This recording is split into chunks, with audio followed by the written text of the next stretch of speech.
beberapa jam setelah Israel melancarkan Iran strikes Israel Tel Aviv. The end is near. Stay awake.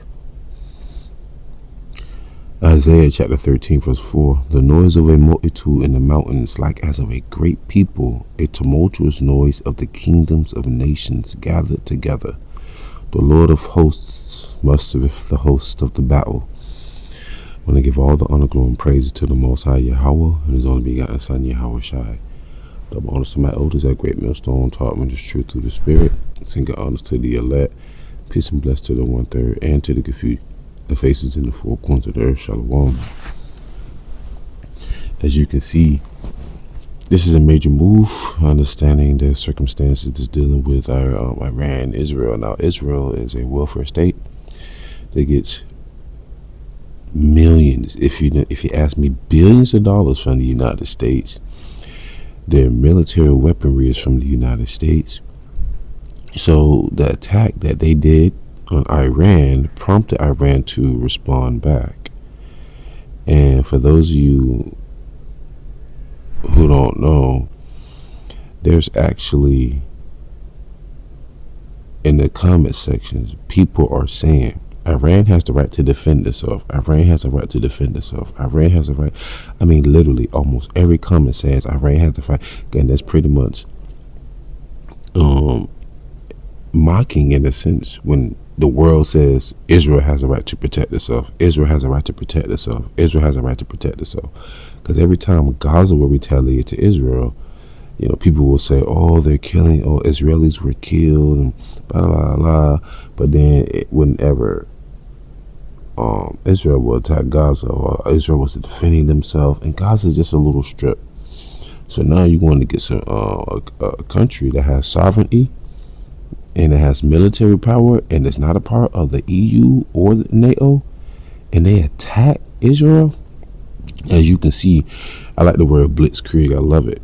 But they damn near got blitzkrieg. The Iron Dome couldn't keep up with all those attacks. And it just goes to show you, man, that they are open and vulnerable. And now that attack is going to draw in all these nations, remember.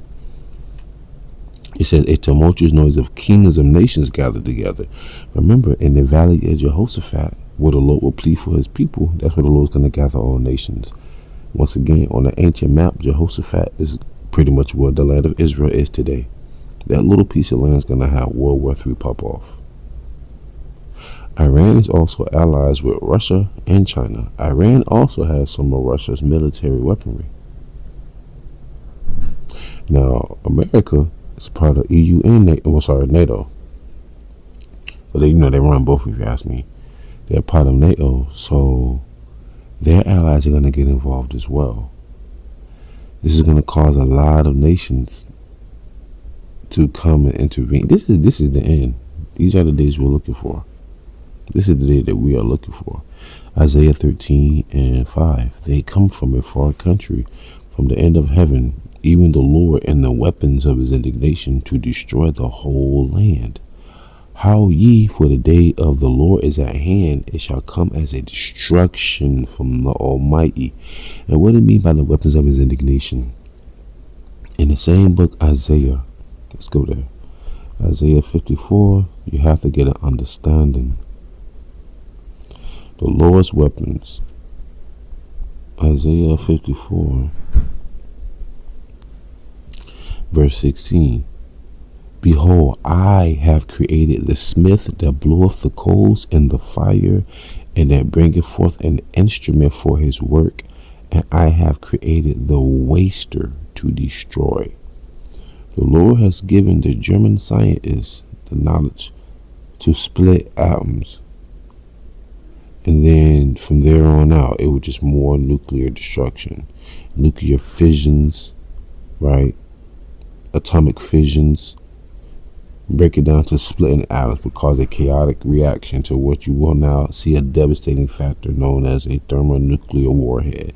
That's the Lord's weaponry, because the Lord gives knowledge, wisdom, and understanding to man. Hence, the deceived and the deceiver are his. So Esau's going to die at the likely of his own swords, meaning their own weaponry that they made. I'm rooting for Putin, but I can care less because guess what? He's an Edomite too. Just like Trump's an Edomite and Biden's an Edomite, and all of our people who want to join hand in hand, the wicked shall not go unpunished. You're going right down with them too. Okay, I didn't want to make this long, but wars and rumors of wars. Ain't no rumor no more. We're here. And when you're talking about Iran go back to the ancient Medes and the Persians.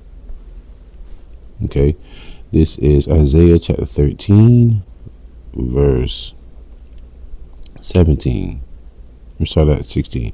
Their children also shall be dashed to pieces before their eyes. Their houses shall be spoiled and their wives ravished. Behold, I will stir up the Medes against them, which shall not regard silver, and as for gold, they shall not delight in it. So the Medes, Iranians today, remember Iran didn't have their name changed to Iran until around 1930. Okay, the Medes was ruling before the Persians took them over. Then they merged to become the Medo-Persian Empire, like how you have the Greco-Roman Empire, which came after. Okay, but they don't care about your silver, they don't care about your gold, they don't care who you are. That's how Iran responded. Man, they're like, man, we don't care who you are, we don't care who backing you. You're not finna bring that over here. And that's what's happening right now. Verse 18, their bows also shall dash the young men to pieces, and they shall not pity on the fruit of the womb. Their eyes shall not spare children. In other words, Iran at this moment says that they do not care. Like it says in the book of Revelation, 2 woes have passed, and the third woe cometh quickly. All this laughing, all this hooting and hollering, all this mocking, all this BS. Remember what the scriptures say, man. He that laugh now shall cry later. All you people that laughed and mocked the elders of great millstone and like-minded men know down, is your last days. I'm happy. I'm not going to be up. Why? I believe and have faith in this. Like I was telling the brother Lawat, El Apostle Gabar said, you have to be a visionary. And like Elder Apostle I say, you got to be a little crazy to believe what we believe. But damn it, you have to have an imagination too. It's crazy how people have an imagination of Harry Potter and Lord of the Rings, and people are LARPing, meaning live action role playing, wearing the medieval costumes and making noises, pretending they got powers. But when we say we're gonna get powers, when we say we're gonna fly, when we say we're gonna be saved by UFOs, what people call UFOs, which are the chariots of God, people look at us and laugh and we crazy. But y'all the same people that go spend $20 to go watch a Marvel movie as well, right? Will marvel at us when that day comes. But nonetheless, with that being said, I truly pray y'all was edifying fed. Stay in the spirit, don't fear it, just endure it. Ask for forgiveness, pray without ceasing. Stay humble, remain diligent. Shalom.